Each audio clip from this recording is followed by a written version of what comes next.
Selamat siang para penonton. Kami melanjutkan rentetan siaran risalah tentang sejarah reformasi gereja. Dalam siaran yang sebelumnya, kami membahas masa gereja rasul, penganiayaan yang dialami gereja selama pemerintahan kaisar-kaisar penyembah berhala kerajaan Roma.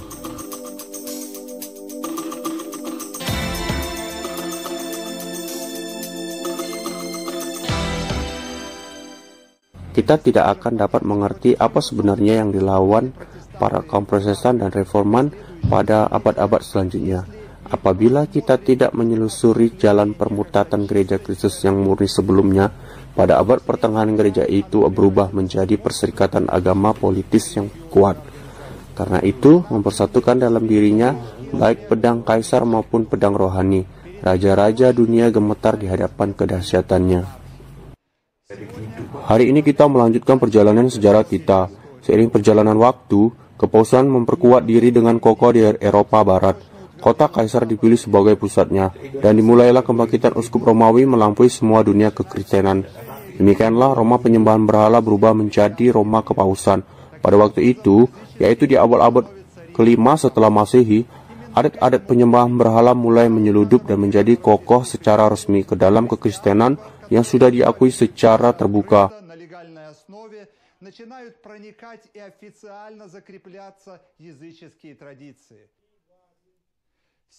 Pada zaman ini, kita menemukan contoh-contoh perubahan dalam cara penyembah Allah yang sampai kepada kita, yaitu bersamaan dengan Kristus muncul pengantara-pengantara yang seolah-olah menolongnya dalam pekerjaan menyelamatkan jiwa-jiwa manusia, tetapi tidak mudah mengokohkan perubahan-perubahan baru yang demikian tanpa penentangan yang muncul dari dalam, yaitu dari orang-orang yang ingin mempertahankan asas-asas kepercayaan yang semula. Mereka percaya teguh pada perkataan perjanjian baru, karena Allah itu Esa dan Esa itu pula dia menjadikan pengantara antara Allah dan manusia, yaitu manusia Kristus Yesus.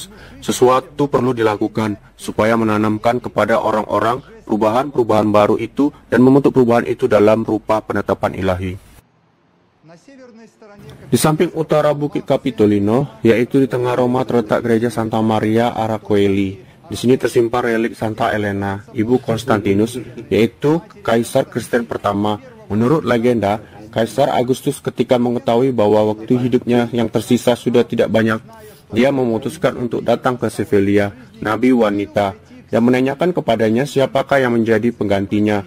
Dan nabi itu pun menjawabnya dengan mengatakan bahwa bayi Yunani yang akan lahir dari perawan akan menjadi tuan dan penguasa seluruh dunia. Maka Agustus memutuskan mendirikan sebuah mezbah di tempat ini yang disebut mezbah sorgawi, yaitu arti kata Aseli. Dan kemudian ketika kekristenan telah menjadi agama negara kerajaan Roma, di tempat mezbah Agustus dibangunlah gereja ini.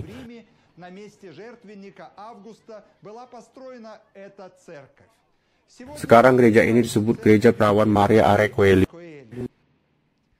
Tidak ada keraguan bahwa legenda ini pasti berasal dari masa kemudian, yaitu dari sumber kekristenan dan tidak berhubungan dengan zaman Agustus. Akan tetapi, dari legenda itu tidak dituntut bukti untuk memastikan kebenarannya. Demikianlah pikiran ditanamkan kepada masyarakat jelata bahwa pewahyuan tentang bayi raja diberikan juga bahkan kepada kaisar-kaisar Romawi. Itulah tujuan utamanya. Status resmi kepada Maria juga diperlukan, yang sejajarkan dengan Kristus. Maka pada waktu itu diputuskan membangun basilika terbesar di Roma pada zaman itu, dan dipersembahkan bagi perawan Maria.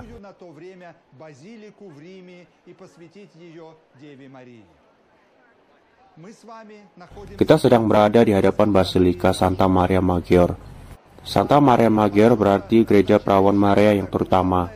Basilika ini tidak hanya sekali berubah tampilannya, akan tetapi meskipun merupakan kombinasi beberapa macam corak model, namun tetaplah sangat sedap dipandang. Dibangun pada tahun 1377. Menara berlonceng dengan puncak menara yang tingginya 75 meter. Dianggap paling tinggi di kota. Bagian depan bangunan yang agung dibuat dengan pertengahan abad 18. Rincian interior yang terkenal ini adalah Platon, yang berkedip dengan emas pertama yang dibawa oleh kapal-kapal dari dunia baru. Sangat menarik untuk dicatat bahwa pembangunan gereja ini dilakukan kira-kira semasa ketika pada abad kelima dalam kekristenan, mulai dimasukkan pemujaan yang menyembah perawan Maria sederajat dengan menyembah kepada Yesus Kristus. Terlebih-lebih, hal itu terjadi tidak tanpa tradisi, melainkan memang sudah direncanakan untuk membentuk status takdir ilahi dalam peletakan dasar gereja itu. Menurut tradisi, di sini dibangun gereja karena Paus Romawi mendapat penglihatan dalam mimpi bahwa perlu membangun gereja demi nama perawan Maria, di mana akan turun salju.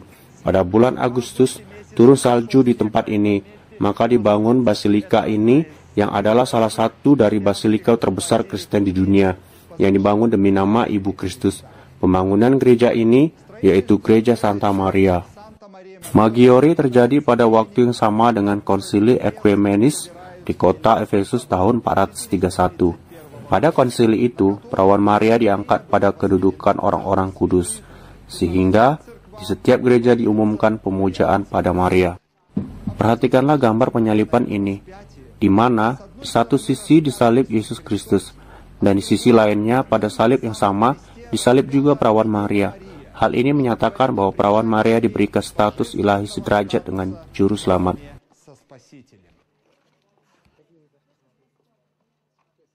Apa yang terjadi dengan gereja Kristen kemudian? Bahkan pada waktu penghakiman, saat berhadapan dengan Pilatus, Kristus berkata, "Kerajaanku bukan dari dunia ini." Kendati demikian, pencobaan iblis yang dikalahkan Kristus dengan menolak semua kerajaan dunia tidak mampu dikalahkan gereja pada waktu itu. Dalam perjuangan mencapai kemuliaan dan kemakmuran, gereja dipaksa mencari perlindungan dan sokongan bukan dari Kristus, tetapi dari orang-orang yang besar di dunia ini. Salah satu dogma paling utama gereja Romawi adalah mengakui Paus sebagai kepala gereja Kristus sedunia yang nyata, yang diberikan kewenangan rohani tertinggi di bumi. Di depan kita ada basilika kerajaan Roma terbesar lainnya, Gereja Santo Yohanes Lutheran, atau Gereja Santo de Stefani dari kaum Lutheran. Gereja Santo Yohanes inilah yang memainkan peranan sebagai pusat kerohanian bagi pembangunan Katedral Santo Petrus. Disinilah keputusan-keputusan dibuat mengenai awal perang salib. Di sini Paus menerima pangeran-pangeran dan raja-raja beragam negara. Di sini terletak Kuria Romawi, di mana gereja memerintah dunia dengan tangan besi. Di bagian depan bangunan, kita melihat dengan jelas tanda-tanda tuntutan terhadap kekuasaan seluruh dunia dalam lingkungan Kristen. Di beberapa relief yang menghiasi tembok-tembok bangunan agung, diumumkan dalam bahasa Latin kepada kota dan dunia bahwa gereja Lutheran pusat inilah yang merupakan kepala semua gereja dunia. Bahkan pada mulanya, politik Konstantinus diarahkan untuk menyatukan antara kepentingan kekristenan dan penyembahan berhala yang saling bertentangan. Sehingga dalam kekristenan mulai dimasukkan kebiasaan-kebiasaan dan adat istiadat baru yang sebelumnya bukan merupakan sifatnya. Tetapi tidak semua perubahan-perubahan baru itu diterima, dan gereja yang sebelumnya pernah dianiaya berubah menjadi gereja penganiaya, serta menganiaya siapa yang berani mempercayai yang lain.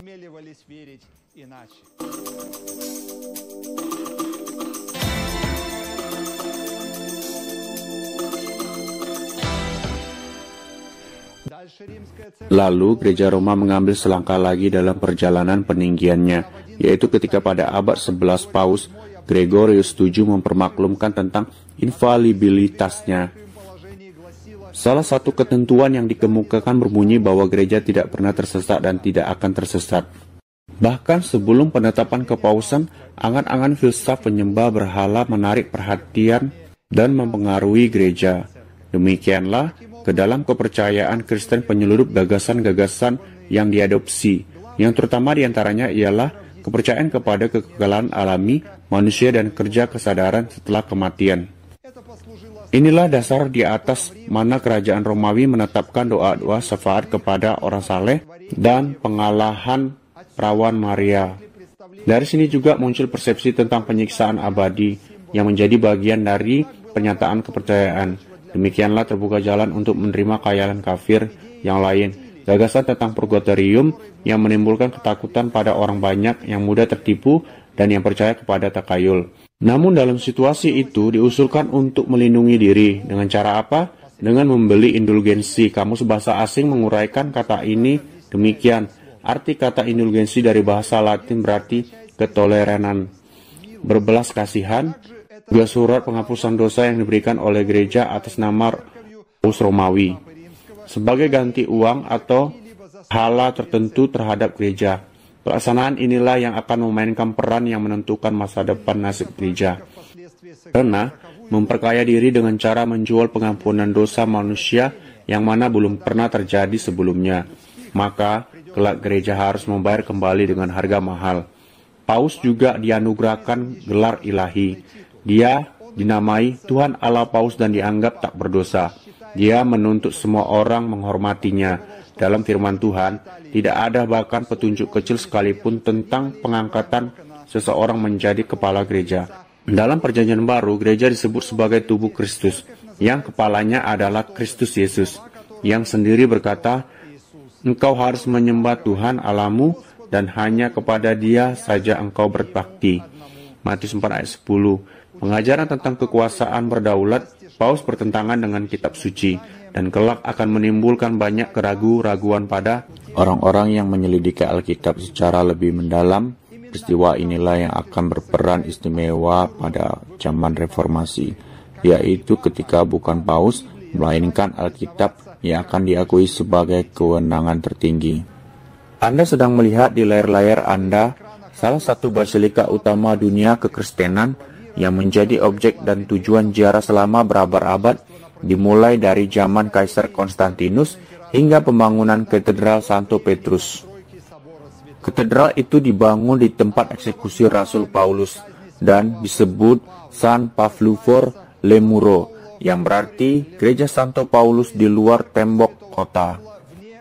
Para narapidana dihukum di luar tembok kota, baik itu di Yerusalem maupun di ibu kota kerajaan, dan nama itu akan menunjuk pada kematian yang menyiksa para rasul.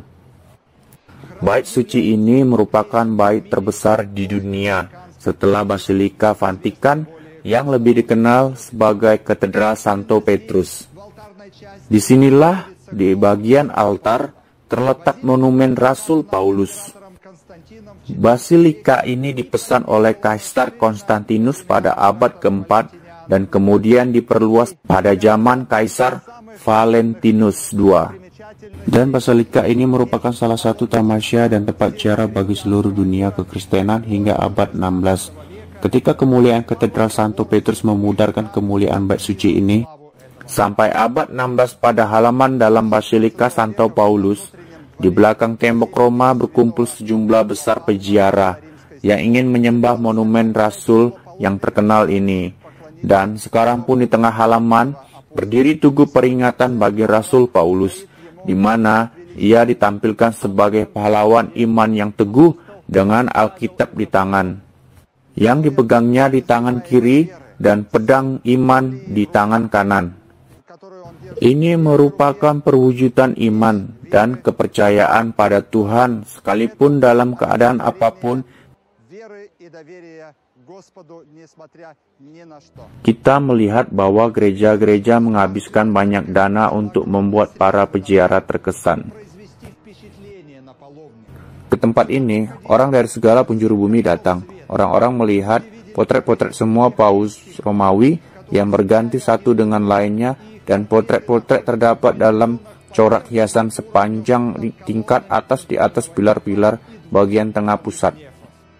Dan kedua bagian tengah samping dekorasi gereja yang beraneka ragam ini menyatakan bahwa beberapa generasi para peseniman dan arsitek telah bersusah payah membangun kemegahan ini. Tujuan utamanya adalah untuk menakjubkan pandangan rakyat biasa. Kekayaan yang tak terhitung yang terkumpul di kerajaan Roma itu dipergunakan untuk meningkatkan kehebatan dan kemegahan tempat-tempat penyembahan utama.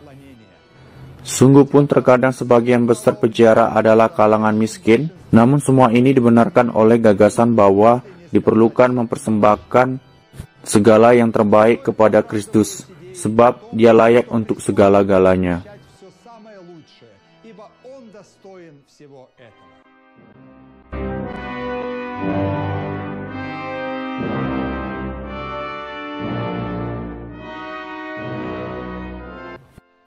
Di kemudian hari, tokoh-tokoh reformasi akan membuat kita bersuka cita. Bukan karena kemegahan luar bait-bait suci, melainkan oleh kesederhanaan tampilan luar dalam menyembah Allah. Sesuai dengan tendensi pengajaran Kristus sendiri, mereka menyukakan kita oleh kekayaan bait suci rohani. Dalam siaran-siaran, kita selanjutnya akan melihat bagaimana di dalam negara-negara pengadut Protestan, hal ini akan memberikan efek ekonomi yang positif, di mana kesejahteraan masyarakat selaras dengan dekorasi gereja-gereja yang sederhana, dan sebaliknya. Saya akan mengatakan bahwa di negara-negara yang gereja-gereja kekristenan menakjubkan pandangan dan berkelimpahan dalam kemakmuran, lazimnya masyarakat berada pada tingkat finansial cukup rendah. Di hadapan kita, ada gereja Perawan Maria yang terletak di samping gereja Santo Yohanes di Bukit Lateran. Mengapa tempat ini begitu menarik orang-orang dari segala penjuru bumi? Sejarahnya telah mulai dahulu sekali. Ketika pada abad-abad pertama setelah Masehi, orang-orang yang kafir sebelumnya berubah masuk kepada kekristenan secara massal. Maka, untuk menyederhanakan perubahan ini pada beberapa tingkat, pada kekristenan dimasukkanlah penyembahan pada gambar-gambar orang suci, relikwi dan relik kudus. Selama beberapa abad, pergumulan yang sengit berlangsung antara yang menghormati semua benda keramat itu dan yang menolak melakukannya, karena menganggap semua itu penyembahan berhala. Zaman itu dinamakan zaman ikonoklasme. Tetapi akhirnya, para pendukung benda keramat dan gambar orang suci menang. Maka dalam beberapa konsili ekumenis, hingga kira-kira abad ke-8 setelah Masehi, gambar-gambar orang suci dan relikwi diberi status suci. Benda-benda keramat gereja dengan sangat cepat diliputi oleh beraneka ragam legenda tentang kesembuhan dan mujizat. Selain itu, benda-benda keramat itu dipercaya mempunyai keistimewaan yang lain juga.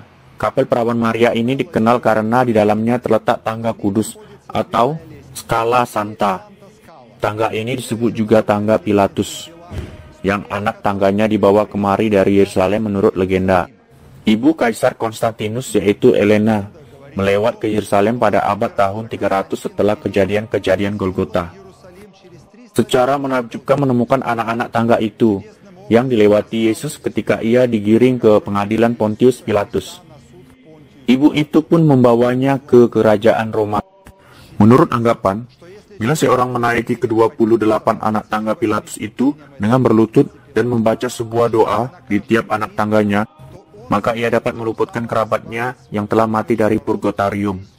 Jadi, orang yang mati itu melalui ketekunan yang begitu hebat berpindah langsung ke dalam Firdaus. Ini adalah salah satu tempat di Roma di mana Anda bisa mendapat indulgensi sebagai upah ketekunan berdoa. Saat melawat Roma, tidaklah mungkin tanpa mengunjungi gereja yang paling terkenal, Katedral Santo Petrus. Lapangan ini di masa sekarang dapat sering dilihat dalam siaran berita, yang dikerumuni ribuan orang yang datang untuk mendengarkan amanat Paus, Urbi et Orbi, yang kata itu berarti kepada kota itu dan dunia. Pada akhir abad 15, yaitu menjelang reformasi, selama beberapa abad kepausan telah menjadi penguasa lalim dunia. Kaisar-kaisar dan raja-raja takluk pada perintah-perintahnya. Tampaknya, takdir duniawi maupun kekekalan setiap orang ada di dalam tangannya. Pada abad 12, ditetapkan senjata kepausan yang terganas, inkuisisi. Maka dipadamkanlah setiap suara yang memberanikan diri melawan pengajaran resmi. Klerus Romawi dihormati oleh semua orang. Persembahan yang berkemurahan hati dibawa dengan aliran besar. Belum pernah sebelumnya gereja Romawi mencapai sedemikian besarnya kemuliaan dan kekuasaan. Dan pada waktu itulah diambil keputusan untuk melaksanakan proyek yang muluk-muluk membangun katedral induk, yang melaluinya akan memudarkan nilai segala sesuatu yang dibangun sebelumnya.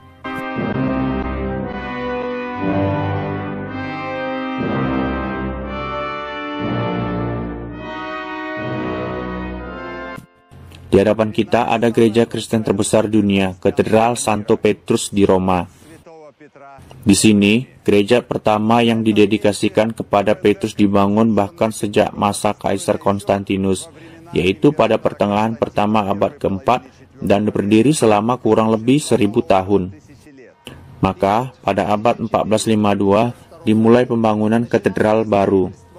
Ada perincian yang menarik pada waktu itu. Saat pondasi Katedral Santo Petrus diletakkan, yang mana direncanakan untuk memamerkan kekuatan dan kemuliaan tak terkalahkan dari gereja negara.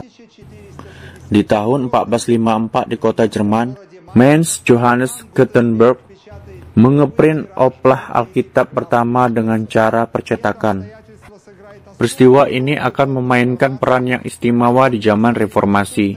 Saat Alkitab akan menjadi tersedia berkat percetakan buku, buku-buku dan pamflet-pamflet para reformasi akan disebarkan dalam jumlah besar dan menjadi laris seperti yang tidak pernah terjadi sebelumnya.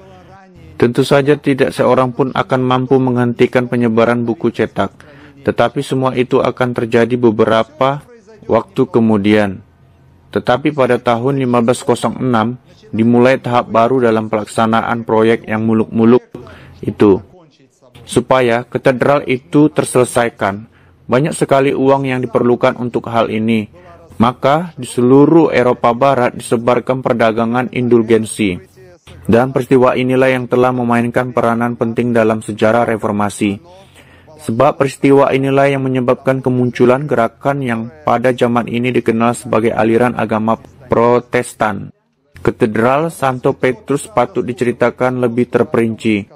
Gereja ini selama beberapa abad merupakan gereja terbesar di dunia dan menjadi juara di atas semua yang dibangun manusia untuk tujuan keagamaan. Ukuran katedral itu sangat menggegerkan. Tinggi katedral adalah 189 meter. Panjang katedral dengan serambi bertiang adalah 211,6 meter. Di depan pintu masuk katedral, patung-patung Rasul Santo Peter dan Paulus ditinggikan. Petrus sedang memegang dalam tangannya kunci kerajaan sorga yang diberikan Tuhan padanya. Katedral Santo Petrus diperindah oleh para seniman terkemuka selama berabad-abad. Hampir semua lukisan di dinding dan kubah katedral itu disusun dengan mozaik. Di sini terletak patung Ketus, peratapan Kristus, karya Michelangelo yang terkenal. Maria sedang memegang di pangkuannya tubuh Kristus yang tersalib. Michelangelo membentuk patung ini ketika ia berumur 25 tahun. Dan seperti kata orang zaman sekarang, keesokan paginya dia bangun. Dia menjadi orang terkenal. Altar baru diletakkan di tempat altar sebelumnya, dan di dalam lantai dikapak sebuah lubang, seperti tempat pengakuan dosa. Melaluinya, orang-orang percaya dapat melihat monumen Santo Petrus yang tersembunyi di bawah tanah. Di atas monumen itu dibangun baldachin, karya seniman bernama Vernius. Yang menarik perhatian ialah dia mengambil tiang-tiang berpilin, di mana baldachin digantung dari kuil semua dewa Romawi. Kubah besar katedral Santo Petrus yang besar sekali menjulang ke atas seperti selembar kain yang dibumbungi oleh arus angin. Diameternya 42 meter. Di sepanjang dekorasi mendatar, kubah itu dan dinding seluruh gereja terdapat tulisan mozaik yang membujur dalam bahasa Yunani dan Latin dengan perkataan Kristus. Engkau adalah Petrus, dan di atas batu karang ini aku akan mendirikan jemaatku, dan alam maut tidak akan menguasainya. Kepadamu akan kuberikan kunci kerajaan surga. Apa yang kau ikat di dunia ini akan terikat di surga, dan apa yang kau lepaskan di dunia ini akan terlepas di surga. Matius 16 ayat 18-19. Dalam gereja abad pertengahan dijumpai banyak takayul. Salah satunya masih bertahan hingga sekarang. Dipercayai bila seseorang menggosok kaki di patung ini, yang adalah Rasul Petrus dengan kunci dan lingkaran kesucian di kepalanya, maka Petrus akan menengahi Anda di hadapan Tuhan. Maka Anda akan mendapat baik kebahagiaan maupun keberuntungan. Sebenarnya, beberapa orang berpendapat bahwa patung ini semula dipersembahkan kepada dewa Romawi Mitra, yang digambarkan dengan lingkaran surya di atas kepalanya. Tetapi hal ini tidak diperdebatkan lagi pada masa kini.